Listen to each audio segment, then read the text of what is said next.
আমাদের চিরকালই আমরা নবদ্বীপবাসী। নবদ্বীপের পরিচয় হল শ্রী চৈতন্যদেব। শ্রী চৈতন্যদেব তার মন্ত্রে সারা বিশ্বকে আকর্ষিত করেছেন। এই সামনেই দোলযাত্রা, শ্রী চৈতন্যদেবের আবির্ভাব দিবস, যেটাকে আমরা গৌর পূর্ণিমা বলি।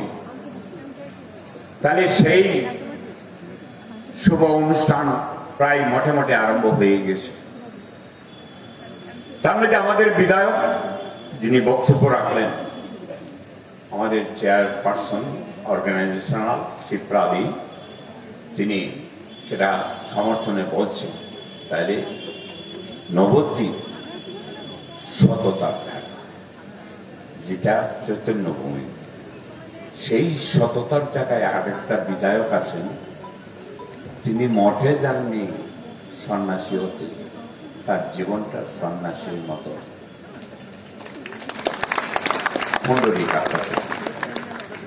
আরেকদিকে আমাদের মুখ্যমন্ত্রী, 3 বারের বিজয়ী মুখ্যমন্ত্রী, তার জীবনযাত্রা একেবারেই সংযমী। 350 টাকার 8 পরে শাড়ি আর 150 টাকার হাওয়াই চপ্পল, সারা পৃথিবী ভ্রমণ করে মহিলা। তিতিক্ষার মধ্যে তার জীবনটাকে ভাসিয়ে দিয়েছে।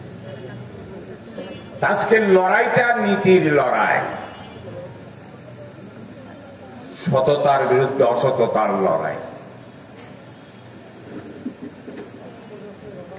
চিটারের বিরুদ্ধে ভালো মানুষের লড়াই, ধাপ্পাবাজের বিরুদ্ধে যারা সংস্কারপন্থী মানুষ তাদের লড়াই।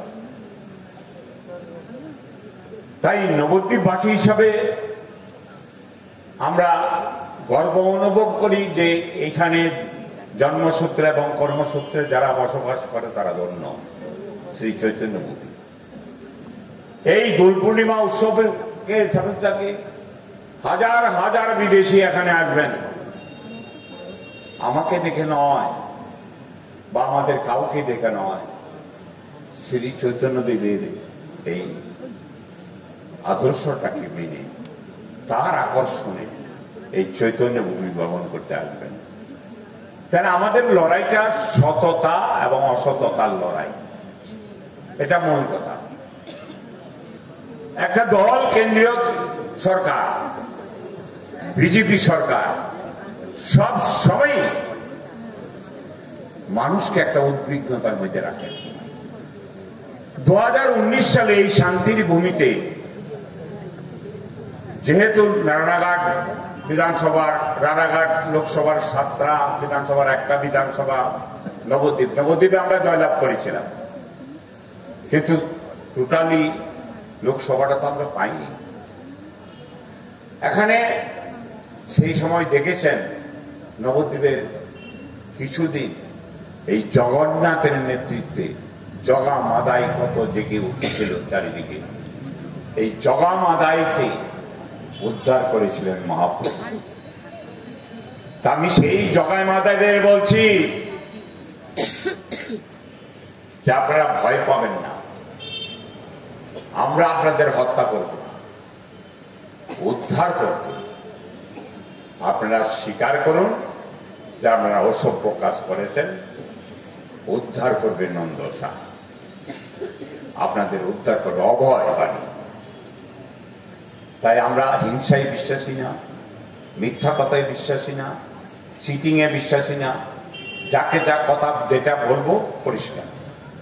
এইভাবে আমরা নবদ্বীপের গণ্ডির মধ্যে, বিধানসভার গণ্ডির মধ্যে আমরা রাজনীতিতে করে আসছি দীর্ঘদিন।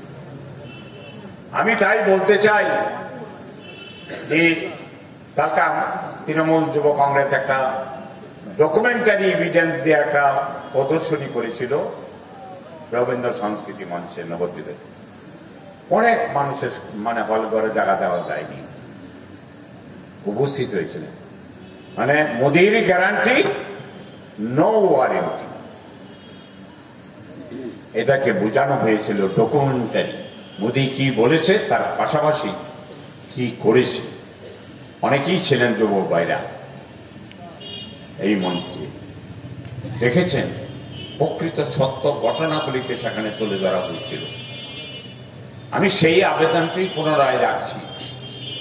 আমরা নন্দসার নেতৃত্বে একটা সৎ নিষ্ঠাবান মানুষের নেতৃত্বে এখানে দল করি, আর সর্বোপরি কর্তৃ মমতা বন্দ্যোপাধ্যায়, তারও কোনো কালিমা নেই।